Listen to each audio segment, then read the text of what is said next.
Ati akkana argamtee Tigraay lolu ennaan uummata Tigraay lolu. Amaara lolu ennaan uummata Amaaraatiin lolu. Oromoodhaan lolu ennaan Oromootti qawwee dhukaasu.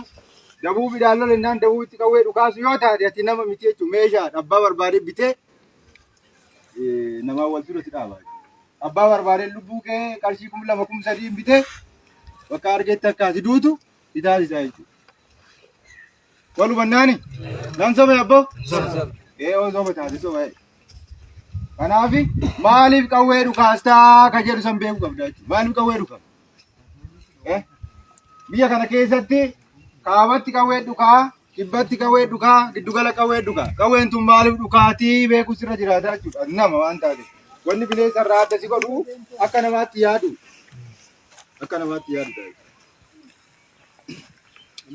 Nama jireenya bashannanaa jiraatu waan godhachiisuudha. Wanti qawwee dhukaasee duuta yoo taate